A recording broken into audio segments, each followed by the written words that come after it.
Kisah Kiai dan Santri bagian 6.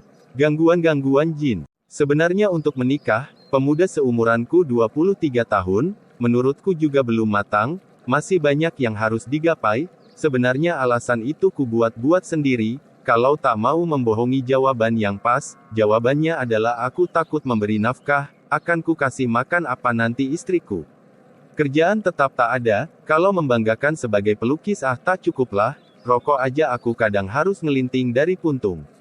Apa jadinya nanti istriku? Pikiran seperti itu tentu timbul dan ada sebelum aku menjalani lakung gembel, jadi pengemis dan orang gila untuk melihat dengan ainul haq, bahwa segala rizki segala makhluk yang bergerak merayap di atas bumi ini adalah di dalam kekuasaan Tuhan. Kalau aku sudah mengamalkan ilmu tawakal, tentu aku ditawari nikah aja. Aku berjalan cepat karena sudah ngantuknya mataku, jam di tanganku sudah menunjukkan jam 10 siang, aku berhenti ketika mau menyeberang jalan raya, menunggu mobil yang lewat sepi, tiba-tiba suara kecil merdu terdengar di belakangku. Mas Ian, tunggu. Suara Juwita berlari sambil membawa kresek hijau, menyusulku. Ini mas, nanti untuk berbuka puasa. Makasih banyak, seraya mengulurkan tangan untuk menerima. Tapi gadis itu menariknya menjauhi tanganku, biar aku aja yang bawakan, kata Juwita, seraya berlari mendahuluiku, menyeberang, aku pun mengikutinya dari belakang, kulihat Juwita dari belakang, tak terasa aku menelan ludah, dasar setan, sukanya menggoda manusia, tapi tak usah digoda setan pun, ini nyata benar-benar gadis yang sempurna, lincah, periang, glek wah terlalu banyak ludahku telan, jadi agak tersedak. Mas Ian, aku ingin melihat hasil karyanya, boleh kan? Aku ngangguk aja, gimana mau nolak, senyum yang merekah, gigi yang putih, lesung pipi, mata yang berpijaran, aduh runtuhlah pertahanan, dadaku benar-benar diaduk seperti bergolaknya lahar menggelegak, tapi tak punya jalan keluar dari tebing hatiku karena takut dengan jurang dan tebing bayangan buatanku sendiri. Juwita berjalan di sampingku. Mungkin 5 tahun yang lalu, aku ketemu Juwita, sebelum aku jadi murid Kiai Guru, pasti udah ku pacari, tapi kini keadaannya lain, aku telah jadi murid Kiai Guru, mungkin aku lebih senang kalau orang-orang seperti Juwita tak ada di dekatku, karena teramat susah melawan nafsu, teramat berat berperang dengan nafsu sendiri. Mas Ian maafkan Abah ya, memang Abah selalu begitu, kalau punya mau ceplas-ceplos aja tanpa dipikir, main jodoh-jodoh aja, emangnya ini zaman apa? Kata gadis itu besengut. Tak apa-apa kok, mungkin Juwita sudah punya pacar di sekolahnya sehingga tak mau dijodohkan, aku maklum akan gadis sekarang, apalagi gadis secantik Juwita, aku cemburu. Ya enggak lah, tapi kalau memang benar mau milih, suara gadis itu terdengar manja, Mas Ian pilih Juwita ya. Pletar, seperti petasan dinyalakan di telingaku, kaget nging, sebebas lepas benar gadis ini. Hampir aja jantungku copot, untung setelah tarik napas kurasakan masih ada.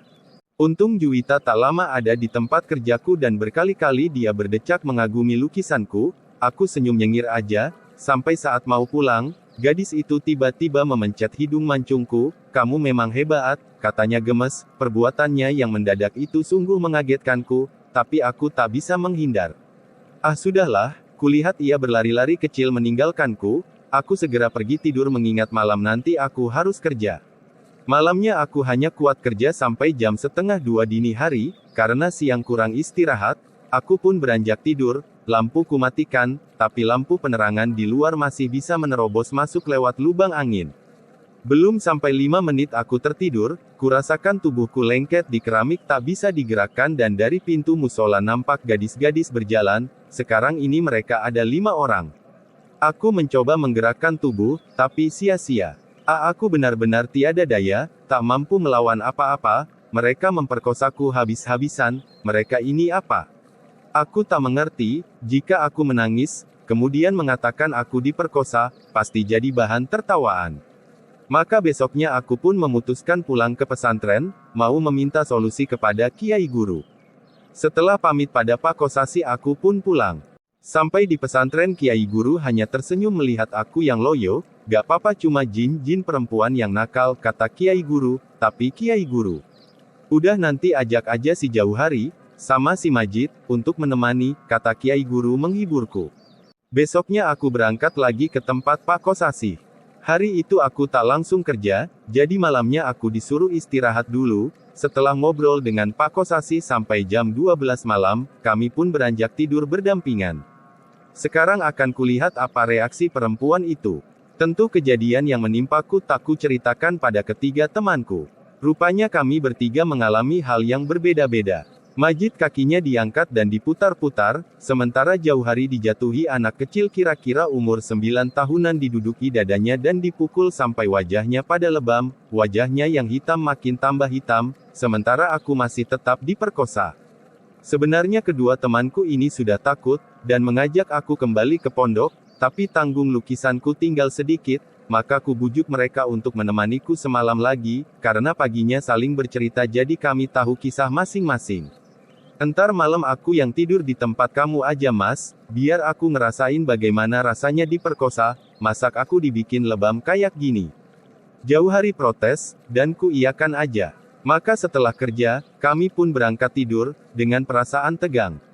Sesuai permintaan Jauhari aku pun menempati tempatnya Jauhari, dan Jauhari menempati tempatku tidur. Jam 3:30 kami semua bangun, kulihat muka Jauhari makin jontor. Wajahnya yang jelek makin jelek aja, dan aku lemas sekali karena melayani 5 wanita, pinggangku benar-benar sakit, dengkul kayak tak ada olinya lagi, sementara Majid ngos-ngosan karena semalaman kakinya diangkat-angkat dan diputar-putar. Tapi aku mengajak mereka berdua untuk neruskan tidur aja karena waktu subuh masih lama. Saat itulah aku melihat dari pintu musola masuk 15 wanita cantik, beraneka warna bajunya juga anak kecil bersisik ular, digiring seorang kakek bongkok membawa cambuk, nampak 15 wanita dan anak kecil itu takut, tunduk. Cetar, suara cambuk dilecutkan, para perempuan itu menjerit. Ayo minta maaf, kalian telah mengganggu para santri Kiai Guru, cepat minta maaf. Bentak kakek tua itu, dengan takut-takut para perempuan itu minta maaf, kemudian mereka digiring kakek itu, keluar musola, aku segera terbangun. Besoknya mencari tempat mandi, di sumur dekat musola, lalu ikut sholat subuh di musola, dan ketika Kiai Mashuri mengajakku main ke rumahnya aku menolak dengan halus. Karena pekerjaan telah selesai maka aku dan teman-temanku pun pamit pulang kepada Pak Kosasih. Aku dipesan kalau membutuhkan pekerjaan harap sudi datang, karena masih banyak yang harus kulukis. Saat berpamitan inilah Pak Kosasih bercerita tentang riwayat masa lalunya rumah makan ini. Menurut kisahnya dulu sebelum menjadi rumah makan tempat ini adalah jurang yang lumayan dalam, dan sering kali terjadi kecelakaan, kadang rombongan pengantin satu mobil masuk jurang, semuanya meninggal dalam kecelakaan, ada satu keluarga dalam mobil semua meninggal dalam kecelakaan masuk jurang. Ada juga truk rombongan kampanye masuk jurang, walau tak semua mati, tapi akhirnya dari orang yang tak mati dalam kecelakaan inilah, diketahui, bahwa setiap mobil yang celaka sebetulnya jalannya tetap biasa saja, lurus, tapi entah kenapa tiba-tiba mobil ada di awang-awang dan meluncur ke jurang. Melihat banyaknya kecelakaan itu, Pak Kosasih pun membeli jurang dan tanah di sekitarnya, lalu dibangunlah rumah makan yang besar, dengan harapan termanfaatkannya tanah yang kosong dan yang lebih penting tak ada lagi kecelakaan. Tapi harapan Pak Kosasih, hanya harapan saja, buktinya sampai sekarang kecelakaan di daerah itu tetap saja terjadi.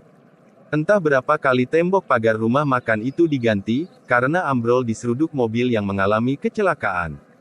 Juga para pelayan rumah makan itu tak ada yang kuat bertahan lebih dari 3 bulan, ada saja masalahnya, karena takut, karena kesurupan. Tapi rumah makan itu tetap berjalan dan ramai pengunjungnya. Setelah pulang ke pesantren lereng gunung, aku menyelesaikan puasa 41 hari, dan setelah selesai, aku minta izin pada Kiai Guru untuk pulang sebentar ke Jawa Timur menengok kampung halaman. Kiai Guru pun mengiziniku, tanpa menunggu lama aku berangkat pulang. Walau telah hampir setahun aku mesantren di tempat Kiai Guru, tapi aku masih tak tahu aku ini mendapatkan apa di pesantren. Sebab Kiai Guru tak pernah mengajarku apa-apa. Puasa juga baru 21 hari, dan 41 hari. Sampai di desaku Jawa Timur rumahku adalah lingkungan pesantren, ada sekitar 7 pesantren di sekitar rumahku, kalau dihitung dalam satu desaku ada 10 pesantren. Semua pengasuhnya masih ada hubungan saudara denganku, ada yang pamanku, ada yang saudara sepupu ayahku. Maka desaku terkenal dengan desa santri. Dan kehidupan masyarakatnya kebanyakan bertani. Ketika teman-temanku tahu, aku datang ke rumah semua pada datang berkunjung, ada yang dari teman pesantren dekat rumah, tapi ada juga para gang kampung. Maklum aku dulu anak yang paling nakal di desaku, bagiku sebenarnya kenakalan remaja, tapi bagi orang lain kenakalanku melampaui batas. Aku ingat bersama teman-temanku mencuri semangka berkarung-karung, dan penjaganya kuikat dengan tambang. Ku ingat menguras empang ikan orang yang ada di depan rumah orang sementara yang punya rumah ku pantek semua pintunya hingga tak bisa keluar. Dulu orang mending ngasih upeti kepadaku, daripada dihabiskan anak buahku. Siapa sih cewek cantik di desaku dan desa-desa tetanggaku yang tak pernah ku pacari? Ya itulah masa lalu, tapi apa yang telah terjadi di masa lalu memang tak bisa hilang dan akan tetap bagian dari lembaran hidup kita. Abis sholat maghrib teman-temanku sudah pada pulang, ibuku memanggil aku pun segera memenuhi panggilannya, ada apa bu? Ketika sampai di dekat ibuku yang memasukkan buah-buahan ke tas plastik. Ayo antarkan ibu ke rumah Paman Mursid. Kenapa dengan Paman Mursid bu? Paman Mursid sakit, sudah 3 bulan makannya lewat jarum infus, dokter udah tak sanggup, makanya 2 hari yang lalu dibawa pulang, aku cuma manggut-manggut dan mengerutkan kening. Aku segera menuju motor Jupiter, sebelumnya mengambil kunci kontak yang tergantung di balik pintu kamarku. Setelah menyalakan motor untuk memanaskan mesinnya aku kembali ke tempat ibuku duduk.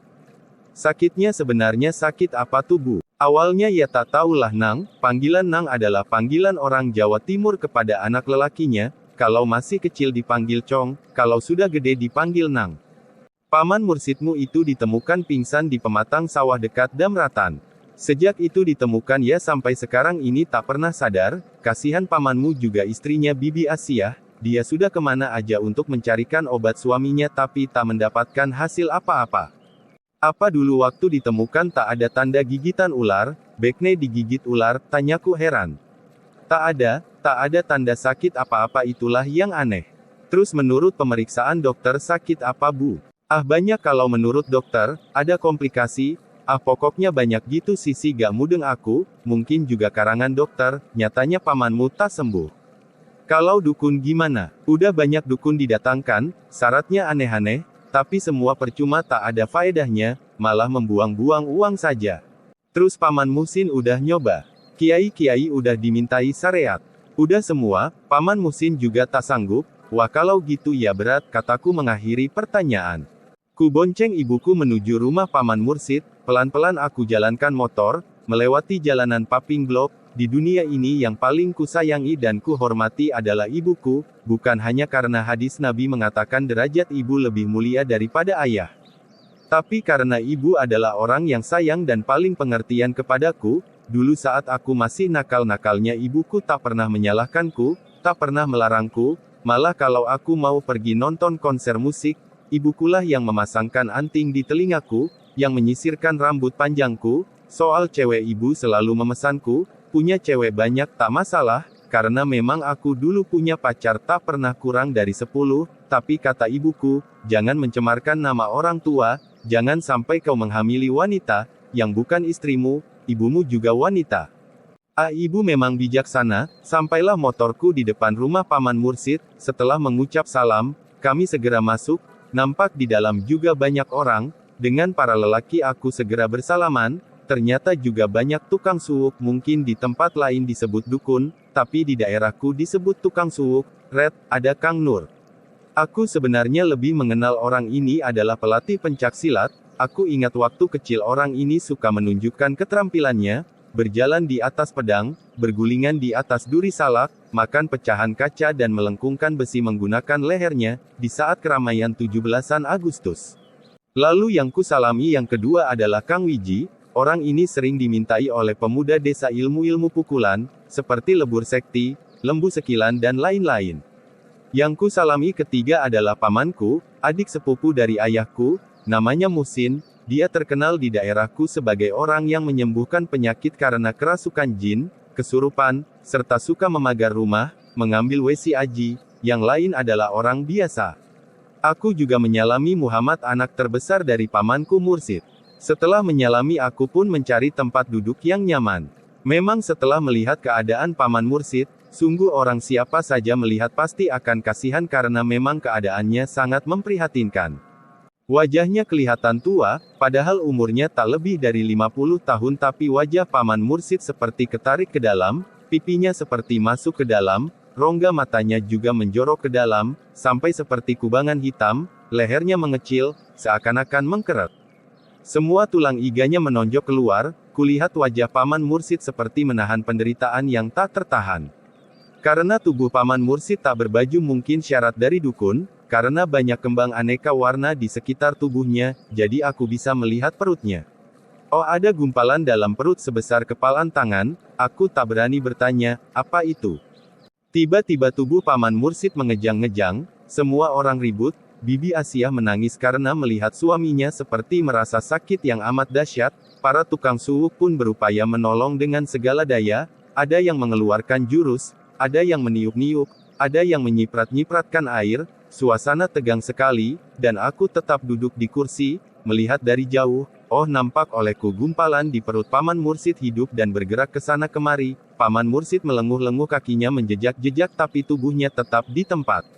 Ah, ngeri aku. Namun usaha para tukang suwuk ini sama sekali tak ada manfaatnya. Bibi Asiah menangis menggerung-gerung melihat keadaan suaminya, juga Muhammad anak tertua Paman Mursid juga menangis di sebelah kiri Paman Mursid. Tiba-tiba Bibi Asiah menghampiriku, dan mencengkeram lenganku, Deian, ayolah bantu Deian Hu, jangan melihat saja, siapa tahu kesembuhannya dititipkan kepada Deian, Hu, Deian kan dari lereng gunung pasti bisa mengobati, aku kaget. Aku, seperti orang bego menunjuk hidung dengan jari telunjukku sendiri. Aku tak bisa apa-apa, wong di lereng gunung itu tak diajari apa-apa, kataku jujur, tapi mana mau orang panik mendengar. Aku main tarik-tarikan dengan Bibi Asiah. Tiba-tiba ku dengar suara ibuku di dekatku, cobalah Nang, tak ada salahnya dicoba, aku tak pernah membantah ibuku maka aku pun maju ke tempat Paman Mursid ditidurkan, tubuhnya masih mengejang-ngejang. Sungguh aku tak tahu, harus berbuat apa. Pura-pura mencak-mencak, kayaknya kurang bijak, di tempat orang sakit, ku ingat-ingat aku sering melihat kiai mengobati orang, salah satu cara aja yang kupakai, setidaknya ada yang kulakukan, andai tak berhasil pun, aku tak akan disalahkan, wong orang yang telah punya nama sebagai tukang suwuk aja, tak berhasil apalagi aku yang bekas bocah ndugal. Tanpa ragu aku melangkah maju, duduk di samping kanan Paman Mursid, sementara di sebelah kirinya Paman Mursid adalah anaknya yang bernama Muhammad, aku segera duduk bersila, wirid yang selama ini kubaca, satu persatu kubaca 3 kali dengan menahan napas, segala cipta rasaku kerahkan, akalku konsentrasikan, rasa getaran halus berpendaran mengalir dari pusarku ke arah tapak tanganku, kupikirkan keluar dari tapak tanganku masuk ke tubuh Paman Mursid membelitnya, mengikatnya kemudian menarik keluar, ku genggam dalam tanganku, lalu ku buang. Buk! Suara gedebukan dari tubuh Muhammad yang tadi ada di samping kiri Paman Mursid, tempat aku membuang apa yang kuambil, aku tak menyangka akan berakibat seperti itu, sekarang pemuda itu terjengkang ke belakang, kemudian berdiri dan tertawa-tawa, suaranya berat menyeramkan. Huahaha, keluarga ini akan ku habiskan, huahaha. Aku tak memperdulikan Muhammad yang kerasukan dan diurusi oleh para tukang suwuk, termasuk pamanku Muhsin, ku salurkan energi lagi, menyalurkan energi. Lebih tepatnya aku menghayal seakan-akan menyalurkan energi, hayalan tingkat tinggi. Tubuh Paman Mursid sudah tidak kejang-kejang, gumpalan di perutnya juga sudah tak ada, jangan dikira walau cuma ngayal menyalurkan energi, tapi keringatku sebesar kacang polong, luber sampai bajuku basah, tanganku yang kanan, ku arahkan ke atas dada berjarak 10 cm, tanpa menyentuh kulit, yang kiri kuarahkan ke kepala juga tanpa menyentuh kepala, terasa energi bergulung-gulung ke arah kedua tanganku, perlahan tapi pasti, kedua mata Paman Mursid terbuka, lalu melihatku. Oh Deian, terima kasih, suaranya pelan tapi, efeknya semua orang yang ada di situ menangis, Bibi Asiah memelukku erat sekali, menangis menggugak-guguk, dia tumpahkan syukurnya yang tiada terkira, betapa selama ini ia pontang-panting mencari obat untuk menyembuhkan Paman Mursid yang tak pernah sadar selama 3 bulan, bahkan dokter juga telah tak sanggup, tanpa kusentuh bisa begitu saja sembuh. Kenapa tak dari kemarin-kemarin Deian, sudah habis air mataku, kata Big Asia, masih menangis, dia melepaskan pelukannya, kemudian mencium pipi kiri kananku, lalu bersimpuh di tepi ranjang suaminya, memegang erat tangan suaminya yang lemah. Baru sekarang aku tahu sebenarnya dalam tubuhku telah mengalir ilmu pengobatan yang aku tak tahu bagaimana dan dari mana ilmu itu ada dalam diriku. Aku masih berpikir ketika tiba-tiba Paman Muhsin menepuk pundakku, itu bagaimana si Muhammad, semua orang kewalahan. Kulihat wajah pamanku itu khawatir. Memang Muhammad yang sedang kerasukan benar-benar mengamuk, kursi meja pada patah, Kang Wiji dan Kang Nur yang ahli bela diri, serta dua pemuda dimentalkan begitu saja. Kang Nur coba menerjang dengan menotok bagian-bagian tertentu dari tubuh Muhammad, tapi segala serangannya seperti mengenai batu, hingga jari-jarinya terasa nyeri. Bahkan kakinya ketika menendang kena ditangkap Muhammad, dan dia diputar bagaikan gasing, lalu tubuhnya dilempar. Untung Kang Nur orangnya jago sehingga ketika menghantam tembok ia dahulukan punggungnya, dan ketika mental kembali dia berputar miring dan jatuh di tanah tangan dan kakinya menahan hempasan badannya. Haha ilmu kroco macam itu dibanggakan di depanku, kata Muhammad dengan suara dalam dan berat. Kang Wiji pun tak mau kalah, dia maju menyerang dengan bogem yang telah dilambari aji lebur sekti, tangannya yang besar berotot menderu, tapi plep. Pergelangan tangannya dapat ditangkap Muhammad. Dan oleh Muhammad kepalan Kang Wiji diadu dengan bogemnya. Duk, Kang Wiji menjerit, jari-jarinya seperti patah semua, lalu tangan Kang Wiji yang masih di genggaman Muhammad itu diangsurkan ke mulutnya yang terbuka menganga, sudah matang hahaha, tangan Kang Wiji digigit, aku sudah sampai di situ, hentikan. Bentakku tak sadar, Muhammad kaget, tangan Kang Wiji dilepaskan, yang segera dipeganginya dan wajahnya meringis-ringis, sementara Muhammad melihatku, dia mundur-mundur. Takut, aku beranjak maju, dan Muhammad mundur-mundur. Untung saja aku mempunyai daya hayal yang tinggi karena setelah ku pelajari, ilmu dalam tubuhku ini perlu dibangkitkan dengan memerlukan daya hayal yang tinggi. Melihat Muhammad yang kerasukan mundur-mundur takut padaku, bertambahlah keberanianku, tanganku terangkat dengan jari telunjuk membuat coretan-coretan di udara ke arah tubuh Muhammad. Setelah itu tapak tanganku terbuka, kubayangkan aku menyedot jin yang ada di dalam tubuh Muhammad, dengan menggunakan telapak tanganku, hasilnya, tubuh Muhammad lemas menggelosor ke bawah, pertanda jin telah keluar. Saat yang menegangkan telah berlalu, Bibi Asia tak menangis lagi, dan Muhammad juga telah sadar, sementara tak hentinya orang-orang memberikan ucapan selamat atas keberhasilanku mengobati. Para tukang suluk memuji-muji ilmu yang kumiliki. Mas Ian, benar-benar luar biasa, belum pernah saya melihat ilmu sehebat itu, mengeluarkan jin dari seseorang tanpa jurus-jurus, kata Kang Nur. Ah jangan dilebih-lebihkan, biasa saja, jawabku yang memang belum tahu pasti akan ilmu dalam tubuhku. Benar sampean Kang Nur, tandas Paman Muhsin, aku saja kalau mengeluarkan jin harus pakai syarat atau jurus tertentu, setidaknya harus pakai bacaan ayat tertentu dari Al-Quran. Kang Nur dan Kang Wiji manggut-manggut. Kang Wiji nampak memegangi tangannya yang biru lebam. Kenapa Kang tangannya? Ini Mas tadi, beradu jotos dengan Muhammad yang kerasukan, jawab Kang Wiji meringis menahan sakit. Coba lihat, tangan Kang Wiji yang lebam segera diangsurkan kepadaku. Saya akan coba obati, kalau sembuh ya syukur, kalau tak sembuh ya sabar, kataku, karena sekalian mau mencoba ilmu yang ada di dalam tubuhku.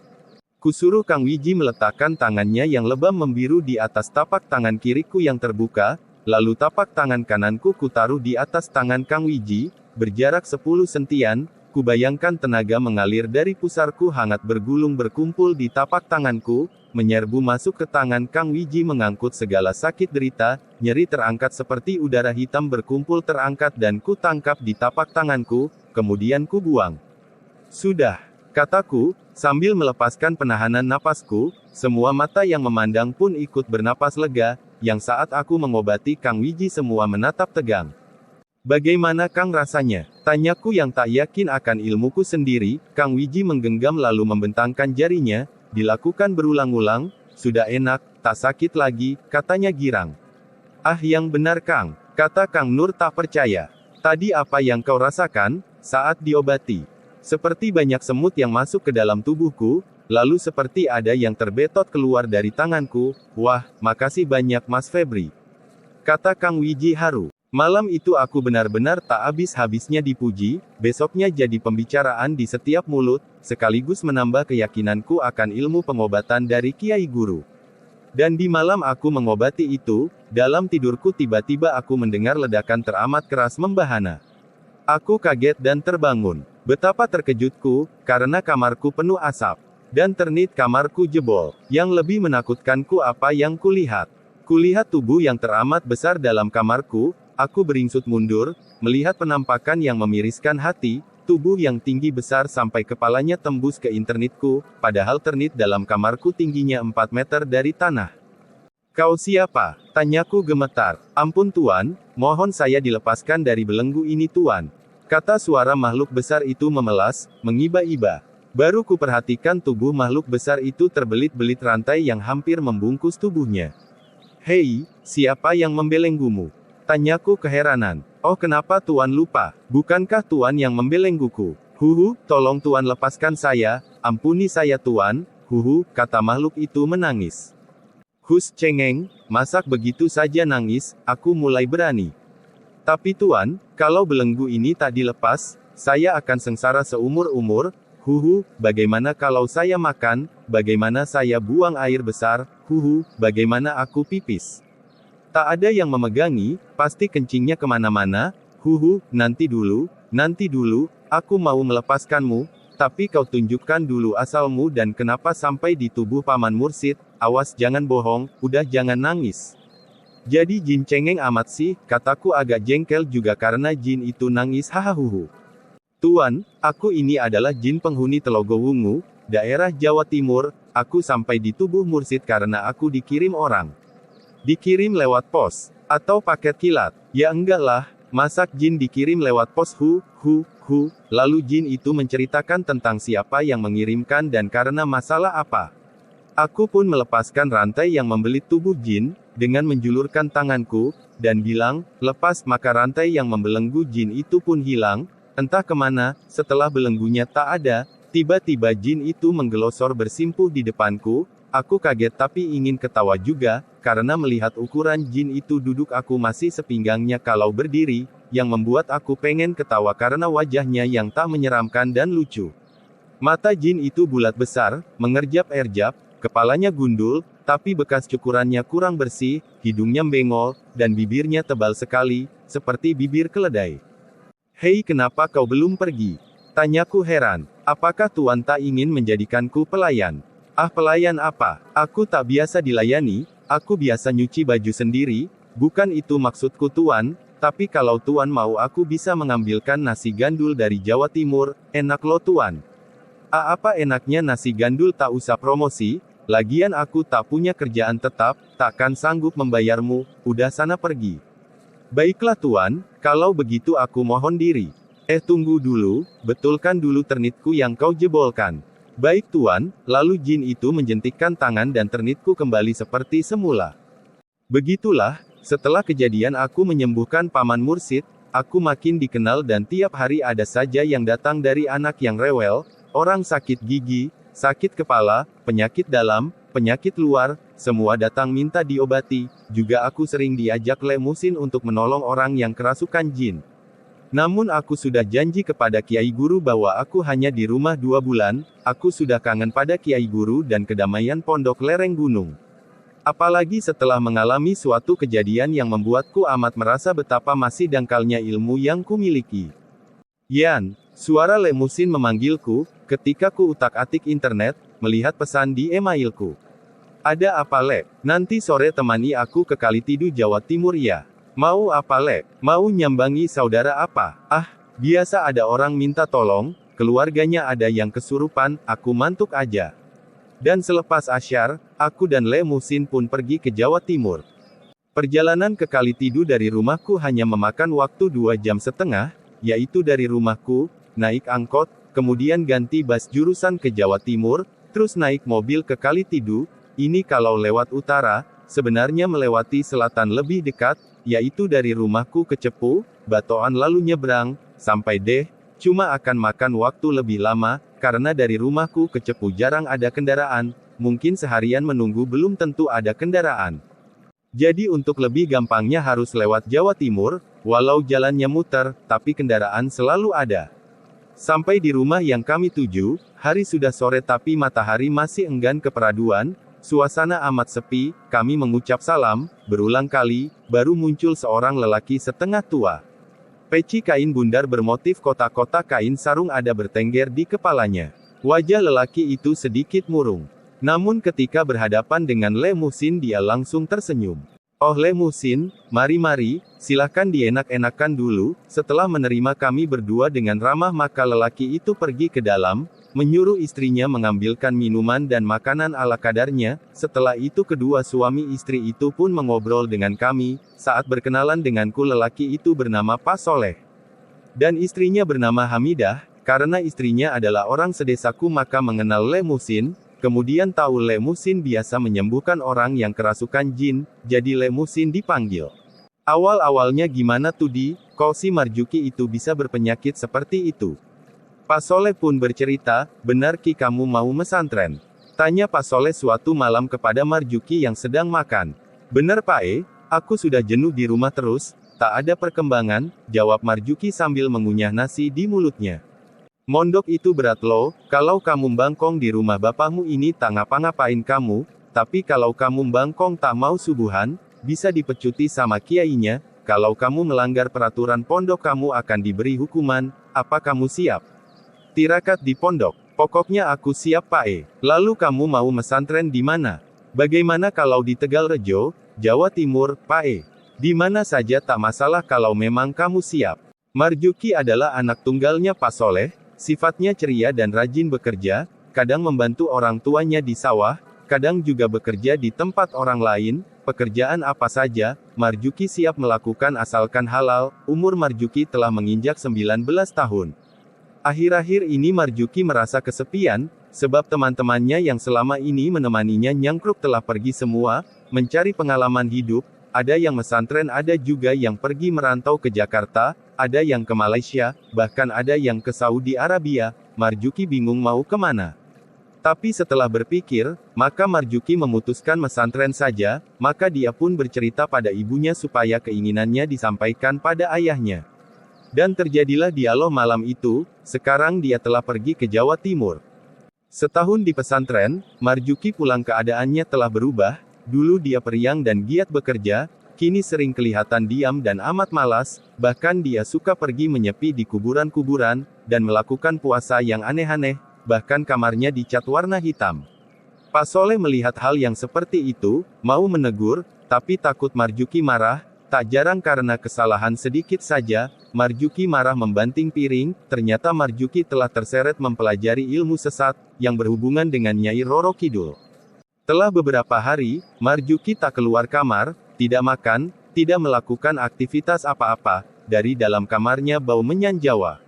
Tiap malam menyengat hidung, ibunya sangat khawatir, maka setelah ada 5 harian di kamar ibunya mengetuk pintu, memintanya untuk makan karena takut terjadi apa-apa yang menimpa anak semata wayangnya.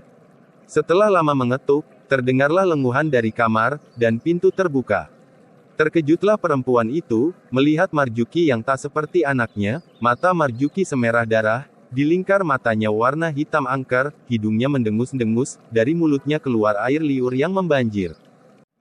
Siapa kau perempuan tua? Mengganggu saja, suara Marjuki, berat mendirikan bulu roma. Sangar, nak ayo makan, nanti kamu sakit, suara ibu Marjuki, di antara rasa takut melihat keadaan anaknya. Jebleng, apa sudah kau sediakan darah ayam dan darah kambing? Udah ibu masakkan sambal terong kesukaanmu. Sialan, memang aku apa? Dimasakkan suambel terong mati saja kau. Tiba-tiba tangan Marjuki bergerak cepat menyambar leher ibunya dan mencekiknya. Untung ibunya masih sempat teriak, sehingga teriakan itu didengar Pak Soleh yang sedang membersihkan rumput di depan rumah, yang segera berhambur ke dalam rumah. Melihat istrinya dicekik anaknya, sampai kelihatan matanya mau keluar, maka Pak Soleh segera memukul tangan anaknya itu sehingga cekikan lepas. Melihat ada yang memukul tangannya, Marjuki pun mengalihkan serangan ke leher Pak Soleh. Dengan mudahnya dia menangkap leher Pak Soleh dan mencekiknya. Tubuh Pak Soleh sampai terangkat dari tanah. Dia mencoba melepaskan dengan segala daya, tapi tangan Marjuki yang kerasukan itu teramat kuat sehingga Pak Soleh hanya menendang-nendangkan kakinya, nyawanya benar-benar telah di ujung tanduk, sementara istrinya yang tadi dilepas oleh Marjuki, ngos-ngosan di tanah, melihat suaminya dalam keadaan sekarat, segera mengambil kursi kayu, dan mengemplangkan ke kepala Marjuki sekuatnya. Sampai kursi kayu patah-patah. Dan untung cekikannya dilepaskan, sehingga Pak Soleh pun menggelosor jatuh di tanah. Aneh, Marjuki sama sekali tidak berdarah, malah tertawa bergelak-gelak, lalu mengamuk menghantam meja kursi sampai semuanya hancur. Lalu dia berlari keluar rumah mengamuk di jalan, segera gemparlah semua tetangga, orang yang lewat segera lari ketakutan, lalu Marjuki meloncat ke atas genteng. Melempar-lemparkan genteng pada orang yang lewat di jalan. Ibu Marjuki menangis melihat keadaan anaknya seperti itu. Para orang pintar telah didatangkan untuk membujuk Marjuki turun dari genteng, tapi malah disambitin pakai genteng, dia hanya mau turun kalau diberi minum darah ayam dan kambing. Sudah 2 hari Marjuki ada di atas genteng, dia mau turun kalau ada darah ayam dan kambing disediakan, dan setelah minum darah itu maka dia meloncat lagi ke atas rumah, dan menyambitin orang yang lewat. Kelakuan Marjuki yang menyambiti orang yang lewat dengan genteng rumahnya ini benar-benar membuat panas hati, maka para pemuda kampung pun bermusyawarah untuk menangkap Marjuki, dan nantinya akan dipasung. Setelah dipancing dengan darah, Marjuki pun turun. Ketika sedang menikmati darah yang dikasih obat bius itu, para pemuda pun bergerak meringkusnya, yang mau meringkusnya dari belakang ada 3 orang itu kecele, walau Marjuki tak melihat ke belakang, tapi dengan mudahnya dia menjatuhkan diri dan berguling sehingga yang menubruknya dari belakang hanya menangkap angin. Pemuda dan orang desa pun melakukan pengepungan, dari kiri kanan, depan belakang, dengan susah payah 7 orang dapat memegang tangan kaki, namun semua dapat disentak lepas, dan banyak yang terpental dilemparkan oleh Marjuki yang kerasukan, yang memang tenaganya berlipat-lipat. Kembali 7 orang berusaha mendekap memiting kaki tangan Marjuki, namun kali ini para penduduk tak mau usaha mereka sia-sia, maka segera berbagai macam tambang dijeratkan ke tubuh Marjuki. Rupanya saat itu obat bius yang dicampurkan darah pun mulai bekerja. Kelihatan sebentar-sebentar, Marjuki melengut ngantuk siut, lalu meronta lagi, begitu berulang kali, dan orang-orang tak mau kecolongan tetap mendekapnya erat, sampai akhirnya Marjuki terbius. Perjuangan yang melelahkan, Marjuki kelihatan tergolek di pelataran rumah Pak Soleh, semua orang yang meringkusnya semua mandi keringat, bahkan ada yang luka berdarah dan salah urat. Orang-orang yang tidak ikut meringkus Marjuki, telah membuatkan pasung dari kayu sebesar sedekapan manusia, Marjuki pun dipasung. Tangannya masih dirantai, para dukun paranormal didatangkan, para kiai dimintai tolong, untuk membantu penyembuhan. Sawah 5 petak pun telah terjual sebagai biaya pengobatan, tapi kesembuhan tak kunjung datang. Sampai hampir setahun Marjuki dipasung. Tapi penyakit gilanya makin parah saja. Kami berdua diajak melihat keadaan Marjuki, ternyata pemuda itu diletakkan di ruangan terpisah di belakang rumah dalam satu ruangan, berdinding gedek, pintu dibuka dan bau busuk segera menamparkan hidung, bangunan berukuran 5 meter persegi itu gelap, karena tak ada jendela juga tak ada penerangan, penerangan hanya dari lampu ublik yang dibawa Pak Soleh, nampak lapat-lapat seorang pemuda dewasa tengah duduk terpasung, wajahnya mengerikan, matanya yang hitam ke atas, tapi yang putih mencorong merah menatap kami. Wajah pemuda itu tak bisa dibilang bersih lagi, wajahnya menghitam penuh daki, rambutnya awut-awutan kribo panjang, bagian atas tubuh tak berpakaian dan nampak bekas darah ayam dan kambing yang mengering menempel di tubuhnya. Orang yang melihat keadaan Marjuki, pasti akan ngeri sekaligus iba, siapakah orangnya yang mempunyai cita-cita menjadi orang gila. Karena penerangan yang tak memadai, maka oleh Pak Soleh kami diminta mengobatinya besok hari saja, malam ini kami menginap, beristirahat. Yan bagaimana menurutmu, gila kerasukannya Marjuki? Tanya Paman Musin, ketika kami berdua telah rebahan dalam kamar. Ya gilanya karena mempelajari ilmu, tanpa dasar yang kuat, tarekat misalkan, juga karena mempelajari ilmu tanpa guru pembimbing, sungguh berbahaya sekali, karena belajar ilmu tanpa guru, maka gurunya adalah Saitan. Bagaimana menurut lemu sendiri? Tanyaku balik. Apa yang kamu katakan, tepat sekali, tapi terus terang aku ragu akan bisa menyembuhkannya, nampak Lek Musin mengerutkan keningnya. Ya sebelum kita mencoba, kenapa harus ragu Lek? Itu sama saja dengan kita kalah satu langkah, kita hanya berusaha, kesembuhan hanyalah di tangan Tuhan semata, jangan sampai kita tertindih oleh keharusan, seakan-akan sembuh dan sakit itu kuasa kita, hidup dan mati kuasa kita hanya berusaha saja, dan kami pun tidur tanpa beban. Esoknya, kami berdua diantar Pak Soleh ke tempat Marjuki dipasung, jam di tanganku baru menunjukkan jam 7:15, matahari yang kuning keemasan memantulkan sinarnya yang hangat, terasa hangat di tubuh yang baru mandi, membayangkan hal yang seperti itu, betapa damai dunia, seakan di dunia ini tak ada kejadian yang seperti dialami Marjuki. Setelah masuk ke tempat Marjuki, jijik sekali, rupanya bau yang menyengat di malam itu, adalah baunya kotoran dan kencingnya Marjuki, juga bau bangkai tikus dan binatang-binatang lain yang dimakan mentah-mentah oleh Marjuki. Oh, sungguh menggigitkan bulu roma. Rupanya di tempat pemasungan, telah berjejal-jejal orang desa yang ingin menonton, tua muda, perawan, janda, remaja, jejaka, duda, semua pada datang menonton, sampai kebun belakang rumah Pak Soleh benar-benar lebek, kayak ada tontonan dangdutan aja, atau bioskop misbar, gerimis bubar, orang-orang itu ada yang mengintip dari gedek, ada yang berdesakan di pintu masuk, dan ada yang dari luar pagar saja. Rupanya pengobatan Marjuki, tanpa disiarkan dengan mikrofon keliling kampung, telah terdengar dari telinga ke telinga. Lek Musin mulai mengobati, sementara aku mempersiapkan yang diperlukannya. Lek Musin memang sudah profesional, segala macam cara mengobati orang kesurupan dia kuasai. Dari yang model kejawen, ilmu Tao, ilmu tenaga dalam, dan ilmu ruqyah. Lek Musin mulai mengobati dengan ilmu Tao, bajunya diganti jubah kuning, dan ada simbol Tao di punggungnya, semua mata menatap tegang ketika dia beraksi, dengan uang logam Cina kuno yang dengan cepat dibentuk pedang, dan tangan kirinya memegang pedang dari kayu setigi, tubuh Lek Musin mulai berloncatan ke sana kemari, membuat jurus mengelilingi Marjuki, tiba-tiba Marjuki yang sedari tadi diam, menatap kosong, serentak ramai, ayo, ayo menari, Bang Roma menarinya kurang seru, kenapa tak pakai gitar? Semua yang ada di situ kontan ketawa, karena memang Lek Musin adalah penggemar Roma Irama, jadi biasalah kalau dari potongan rambut, jenggot, dia upayakan mirip dengan Roma. Tapi Lek Musin ini tak terlalu, malah ada tetanggaku yang mirip sekali, namanya Joni, saking ngidolain banget sama Roma, bukan hanya rambut dan jenggotnya yang dibuat mirip Roma tapi juga suaranya, pernah kulihat Joni lagi naik sepeda, ada lagunya Roma diputar kenceng-kenceng, maka si Joni turun dari sepeda, lalu sepedanya disandarkan di pohon, ia nyamperin ke rumah yang lagi muter lagu, Bang, numpang joget ya? Kata si Joni, tanpa nunggu jawaban si Joni langsung joget, sampai lagu selesai, dan setelah lagu selesai, dia pun permisi, tak lupa mengucapkan terima kasih, dengan dialek Roma. Karena dengan jurus Tao tidak ada perubahan apa-apa, Lek Musin pun segera mengubah pengobatan dengan tenaga dalam dan ilmu kejawen, tapi juga tak menghasilkan apa-apa, malah Marjuki bilang katanya permainan sandiwara Lek Musin untuk menghiburnya teramat membosankan, Marjuki minta diganti lakon yang lain saja, dan disambut ketawa oleh penonton yang menyaksikan, karuan saja membuat Lek Musin malu bukan kepalang. Dan keringatnya mengalir deras sampai lehernya basah, dan pakaiannya juga basah.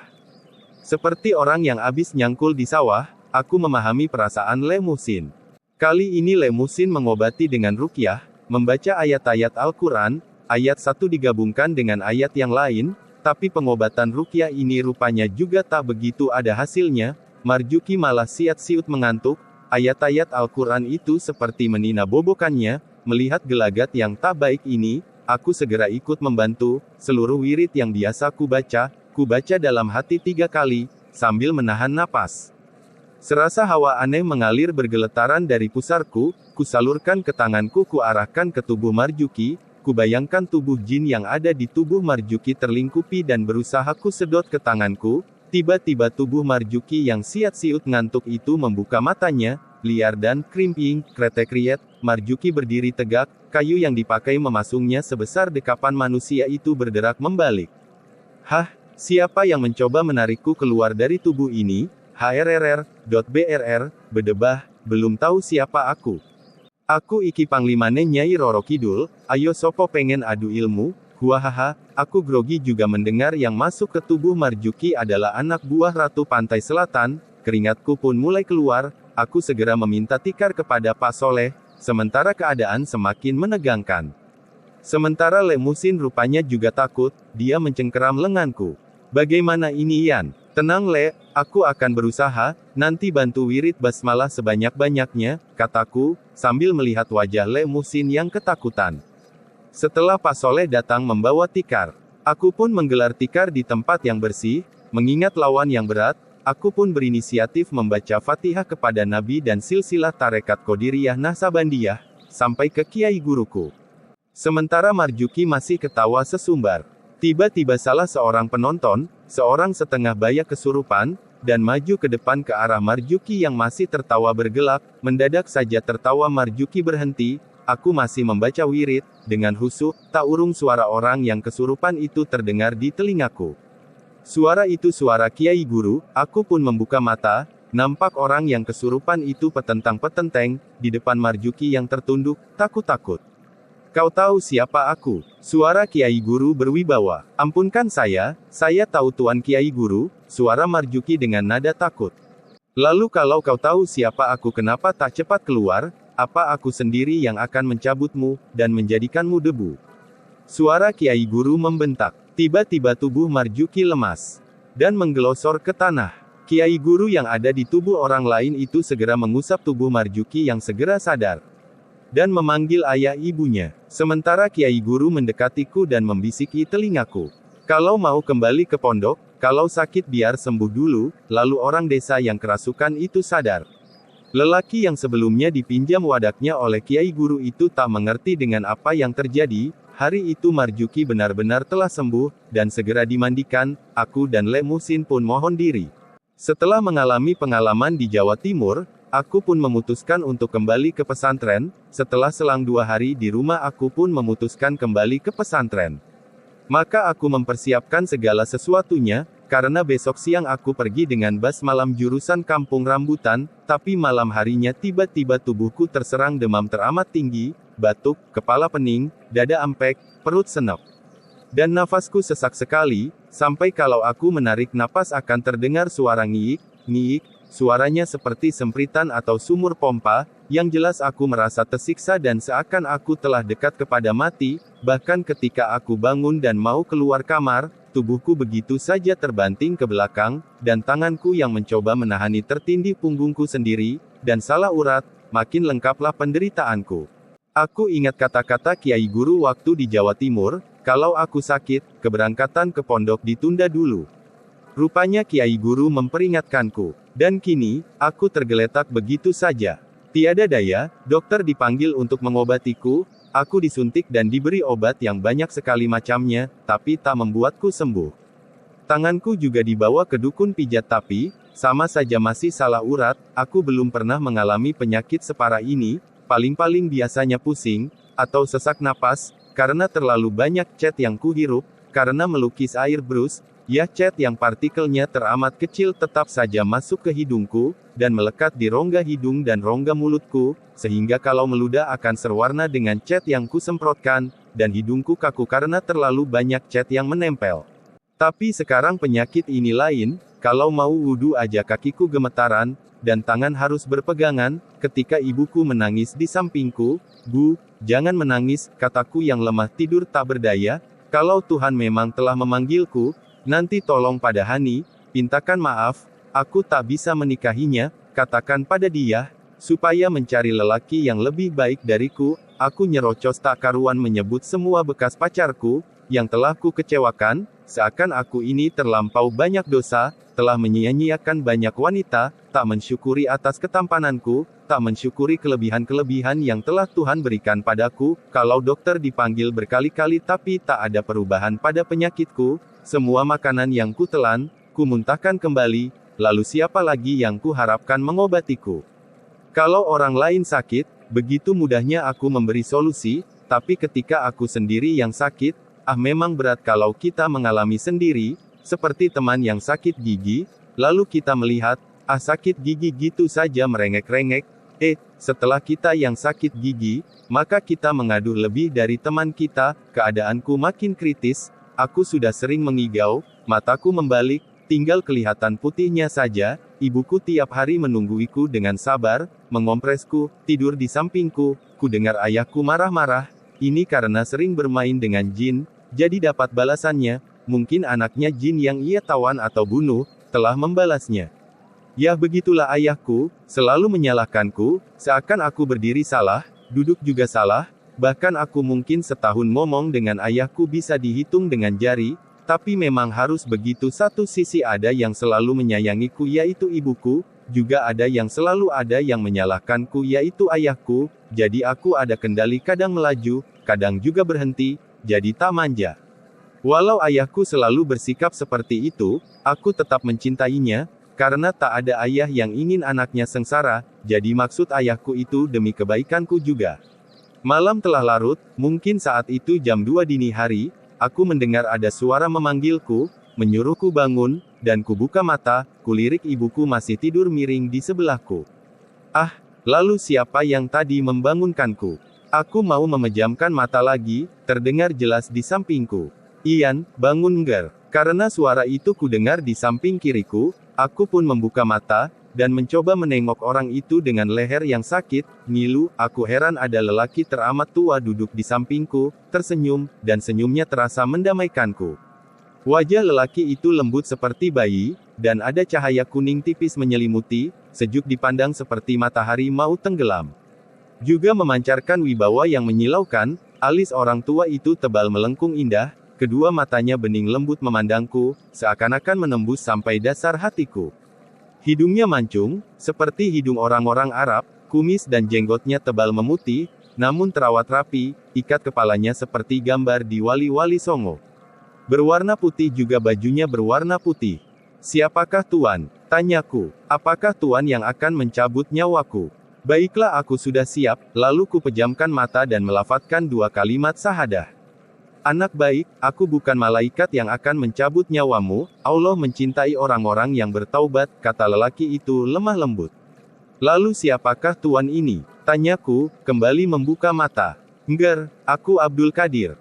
Gemuruh rasa dadaku, takdim, takut, cinta, rindu, semua teraduk dalam dadaku, bagaimana tidak, manusia yang ku cintai ku kagumi akan amaliyahnya, ku yakini akan karomahnya, selalu ku kirimi Fatihah, karena bersyukur atas ilmunya, sekarang ada di depanku, aku mencoba bangun tapi tak kuasa, tubuhku terlampau lemah. Sudah Ngger, tak usah bangun, kau sedang sakit, biar aku mencoba menyembuhkanmu, tangan Syekh diulurkan ke atas tubuhku, aku seperti merasakan hawa damai tiada taraf, ku dengar letupan kecil halus, dari dalam tubuhku, dan semua sakitku serasa hilang tak tahu entah kemana, tubuhku nikmat, ringan, dan seketika aku bersujud mencium tangannya, menumpahkan cintaku, rinduku, sudah Ngger, sebaiknya engkau jangan memberikan pertolongan di atas kemampuanmu, sempurnakanlah ilmumu, nanti Nabi Isa alaihi salam akan mengajarkan ilmu pengobatan padamu, sebagaimana dia mengajarkan kepada kiai gurumu, aku pergi Ngger, terdengar suara salam, dan tangan yang ku pegang telah hilang, meninggalkan bau harum yang tiada taraf. Aku segera menuju kamar mandi mengambil air wudhu dan menjalankan sholat 2 rakaat, kemudian melakukan sujud syukur, ibuku terbangun, melihatku sedang sholat, setelah aku selesai, ia bertanya. Lo udah sembuh tuh Nang? Alhamdulillah sudah Bu. Wah bau apa ini Nang kok wangi sekali. Kamu makai minyak apa Nang, kok baunya harum? Kata ibu sambil hidungnya kembang kempis lucu. Jangan-jangan, tak mungkin, dulu aku juga mencium bau harum seperti ini waktu kakekmu meninggal, tapi kau kulihat sehat, seperti tak sakit lagi. Wajahnya khawatir, bersambung masih bagian 6.